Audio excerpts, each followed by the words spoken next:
Hello viewers, in today's session we will discuss the term clause.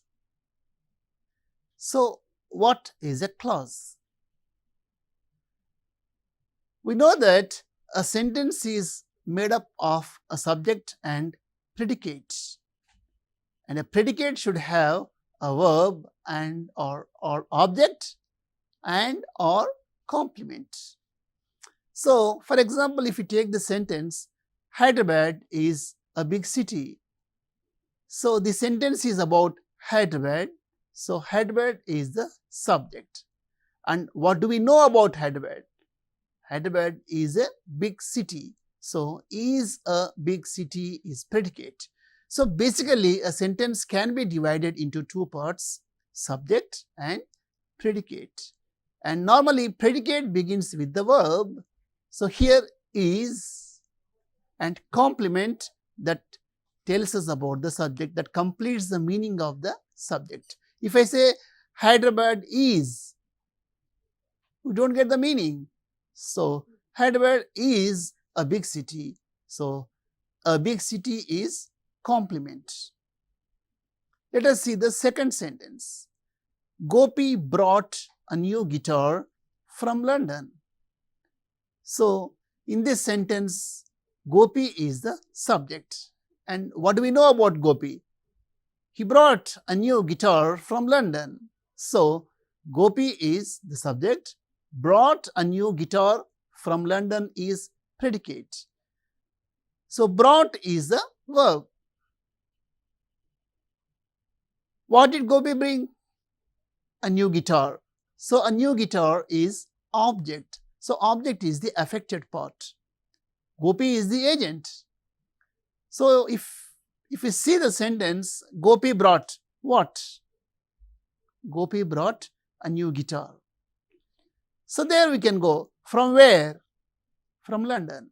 So, this sentence can be said as Gopi brought a new guitar from London. Here Gopi is the subject, brought verb, a new guitar object, and from London is complement. So, a clause, it just looks like a sentence. It is very difficult to see the difference between a sentence and a clause. So, at the basic level, a sentence is an independent clause or a free one. So, a sentence is called a maximal clause, which means a sentence is not at all part of another clause. So, just like a sentence, a clause also has a subject and a predicate. Now, let us see the types of clauses: independent clause, noun clause, adjective clause, and the adverb clause. So, independent clause is nothing but a sentence. It doesn't depend on other clause. For example, the earth is round. It is an independent clause or a sentence. When two independent clauses are combined with the coordinating conjunction such as and, or, but, yet, so, they make a compound sentence. If you see this, he completed the work and went to bed. It is the total sentence where we can find two independent clauses. He completed the work and he went to bed. These two clauses are linked by the coordinating conjunction and. This sentence has two independent clauses are linked by a coordinating conjunction. So, it is a compound sentence. And let us see a noun clause. A noun clause acts as a noun, sometimes as the subject of the sentence. So, if you see, how he speaks is unpredictable. Here, how he speaks is the noun clause. Whoever answers this question will be rewarded. Here also, whoever answers this question is functions as the subject of the sentence, just like a noun. So, it is also a noun clause. So, an adjective clause, it works just like an adjective. It modifies a noun or a pronoun, just like an adjective. You can see, the umbrella which has a broken handle is mine. Which has a broken handle? It modifies its antecedent the umbrella. So the umbrella which has a broken handle is mine. Here, which has a broken handle is an adjective clause. He told me a story that was not true. Here, that was not true is about the story. So he told me a story that was not true is a sentence in which we will find an adjective clause. That was not true. And adverb clause. An adverb clause refers to a point of time. It answers the question when. After he went home, we had lunch. You can see after he went home, we had lunch. When did we have lunch? After he went home. So after he went home is an adverb clause. An adverb clause refers to place. I will come wherever you go. So wherever you go is an adverb clause. An adverb clause of reason. We stopped the match because it started raining. It started raining is an adverb clause. An adverb clause of purpose. We eat so that we may live. An adverb clause of comparison. He is older than he looks. Here, he looks is the adverb clause. An adverb clause of condition. If you work hard, you will succeed. So you work hard is the adverb clause which is linked by if. An adverb clause of concession. Though I am poor, I am honest. An adverb clause of consequence. He is so friendly that we like him. So in all these sentences, we have seen a main clause as well as an adverb clause. An adverb clause functions as the subordinating clause. So when we have a main clause and subordinative clause in a sentence, it is a complex sentence and the linker is called subordinative conjunction. And here, non-finite clause, the difference between finite and non-finite clause are, a non-finite clause is not marked for tense. Finite clauses we know they are marked for tense. And examples for non-finite clauses are infinitive or to infinitive. We say, I want to leave this place. So here to leave is a non-finite clause. Let us see the sentences. I want to leave this place. I wanted to leave this place. I may want to leave this place. In all these examples, the non-finite clause to leave remains unchanged. And another non-finite clause is inform or participle clauses. I like singing songs. I liked singing songs. So singing songs is a participle clause or ing that has ing form at the beginning, and it is not at all marked for tense. And we have already stated coordination and subordination. Coordination refers to combining two words, phrases or clauses of equal rank. In a compound sentence will have two coordinate clauses. And cumulative coordination. He is clever and strong. And we are adding more than one quality. He is clever and he is strong. We can say he is clever and strong. They are good as well as friendly. And here the thief not only robbed the house but also broke all the windows. So in cumulative coordination, we keep adding the information. And adversative coordination or contrast. It was dark, but we continued our journey. He is rich, still he is unhappy. They played well, yet they couldn't win the match. And alternative coordination, you can take it or leave it. It is neither useful nor available. You can either take help or do it by yourself. It is alternative coordination. There we have a choice between two. And elative coordination or inference. She speaks well, so she will win the competition. So here we are drawing inferences. So she will win the competition is an relative coordination. And subordination refers to the combination of two clauses that are unequal in rank. And a complex sentence will have a main clause and a subordinate clause. And adverb clauses we have already discussed, they function as subordinate clauses. And a very important point here, relative clause. So what is a relative clause? It normally modifies a noun or a noun phrase which is called its antecedent, that is, it precedes it, and it's introduced by a relative pronoun who, where, when, what, which. Defining relative clauses and non-defining relative clauses. Let us see the difference. Consider these two sentences. My brother who is in London is a doctor. My brother who is in London is a doctor. These two sentences are similar, but they do have a lot of difference.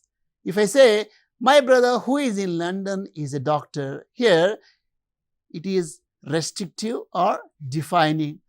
You can assume that I have many brothers and one of my brothers is in London and he is a doctor.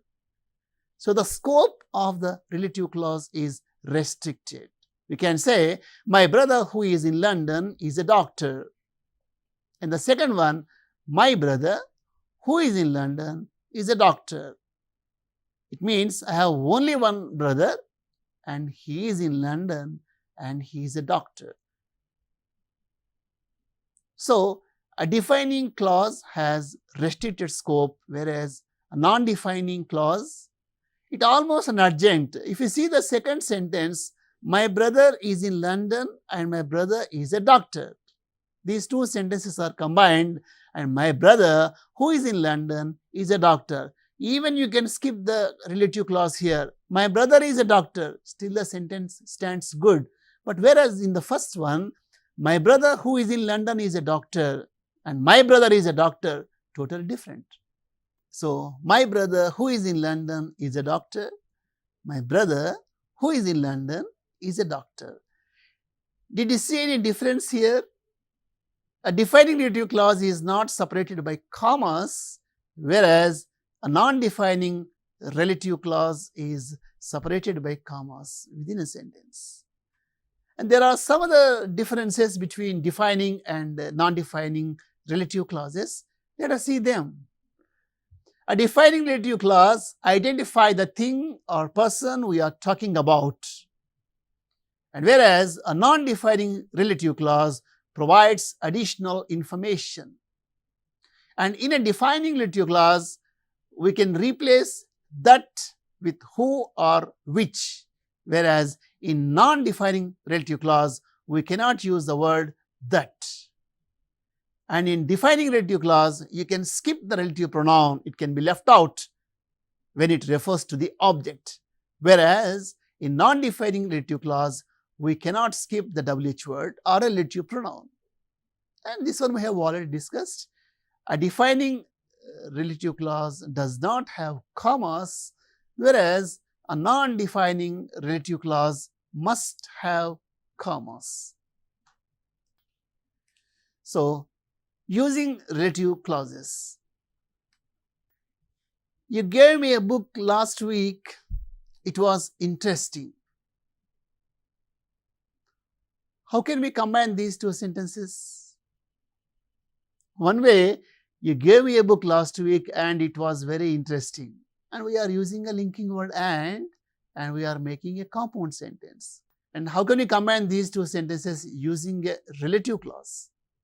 You can say, the book which you gave me last week was interesting.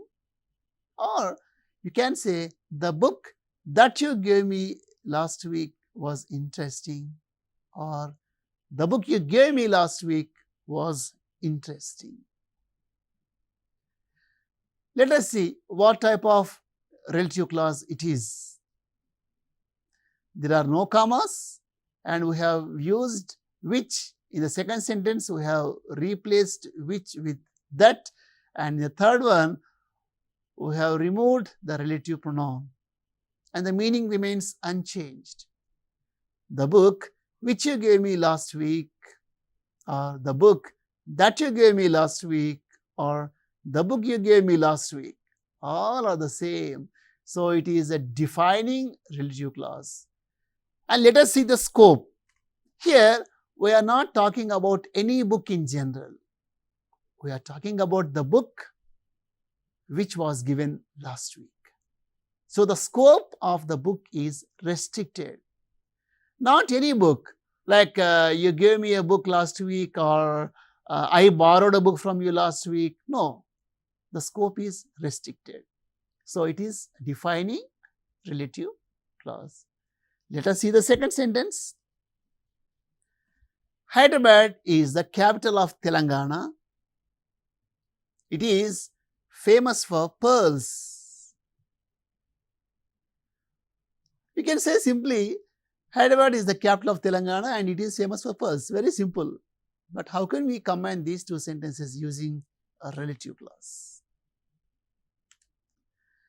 Hyderabad, which is the capital of Telangana, is famous for pearls. We cannot say Hyderabad, that is the capital of Telangana, is famous for pearls. It is incorrect. And you can say Hyderabad is famous for pearls. Still the sentence stands good. So what type of clause it is? It is non-defining relative clause. How can we say?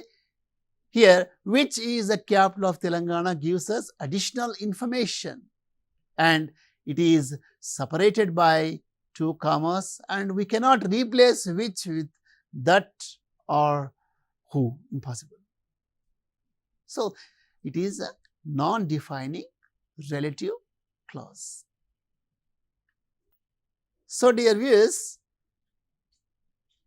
at the basic level, a clause is nothing but a sentence. An independent clause is just like a sentence. But we have already said a sentence may have clauses, but a clause may not have sentences. The similarity between a sentence and a clause is both the sentence as well as a clause have the subject and predicate. And how we link the clauses, that is very important. When we link the clauses with a coordinating conjunction, that means if the clauses are considered equal in rank, they are coordinating clauses, and we use a coordinating conjunction like and, or, but, yet, so, therefore. And when you come to subordination, every time subordinative clause, that is always, we call it dependent clause, that always depends on the main clause. For example, when the sun rose, the fog disappeared. If you take this sentence, what is the main clause here? The fog disappeared. Immediately, when did the fog disappear? When the sun rose. So, when the sun rose, the fog disappeared. It is a complex sentence in which we will find the fog disappeared is the main clause. That is the main event, and the sun rose is a dependent clause and it is linked by the word when.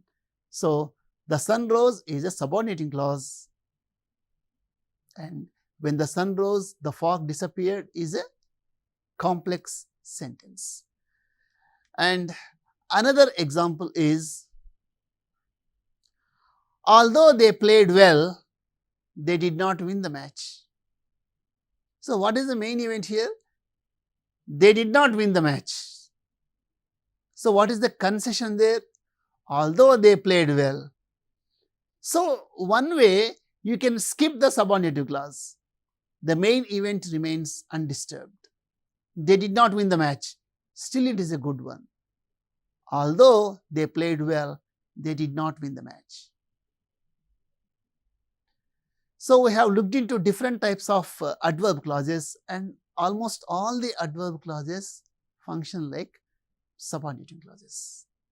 And we will find adverb clauses in complex sentences. And a very important thing is relative clauses. We have stated them defining as well as non-defining. They are not interchangeable. A defining clause always has restricted scope, whereas a non-defining clause, it almost gives us additional information, and in a sentence we can skip non-defining relative clause. It works good. And a noun clause, it works like a noun. That means it is in the position of a noun or the subject, or even sometimes as a complement, you can say.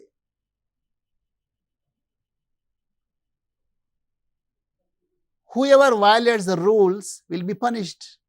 If you take this sentence, whoever violates the rules, it is a noun clause, will be punished. So in a sentence, we will find subject and predicate, and the functional labels are subject, verb, object and complement. They are functional labels. They tell us what is the function of the element. And the formal labels, we know the parts of speech. Sometimes a noun can be a subject or an object or a complement. And in a clause, we will find subject and a verb, which is obligatory. Consider these examples. Honesty is the best policy. It is an independent clause. And how will we see? Here, honesty is the subject and is the best policy is the predicate. It is a sentence, you can say, or an independent clause. All that glitters is not gold. So here, that glitters, it has its antecedent. You can say all which glitters is not gold, you can say. So that glitters is it refers to all, and all that glitters. It is a subordinative clause and it is a complex sentence. And I know where you live.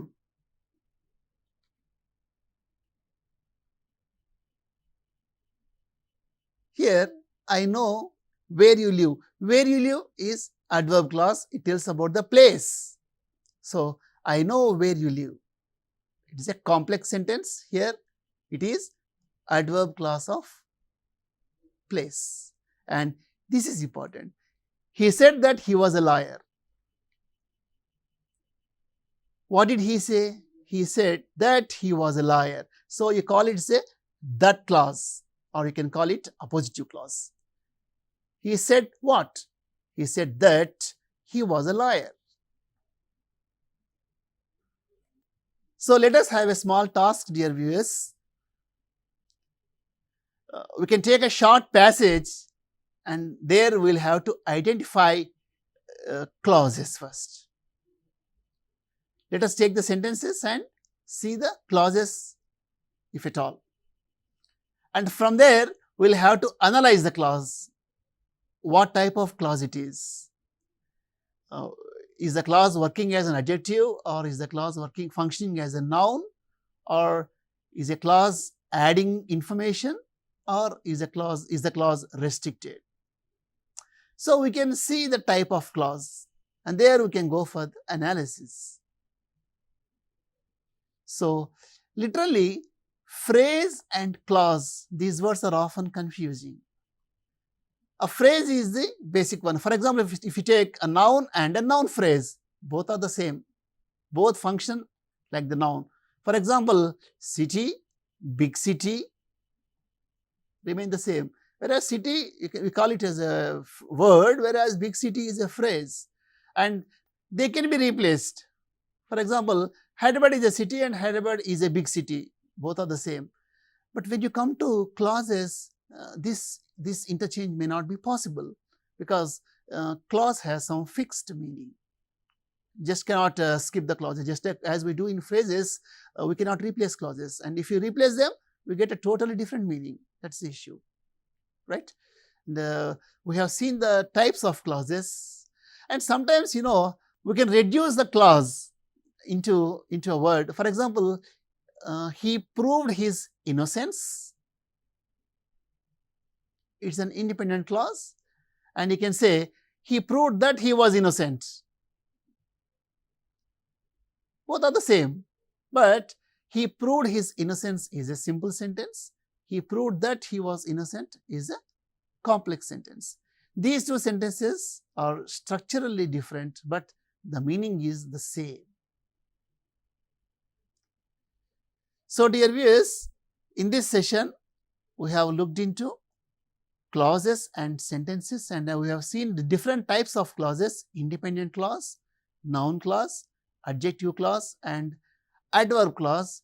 And we have seen different types of adverb clauses: adverb clause of time, place, manner, concession, condition, and all. And a very important thing is relative clauses, and how relative clauses work. They work like adjectives, and they always modify their antecedents. And we have seen two types of relative clauses: defining as well as non-defining or restrictive or non-restrictive clauses. And the difference is restrictive clause has a fixed meaning, whereas a non-restrictive clause gives us additional information. That's all for us today. Have a nice day.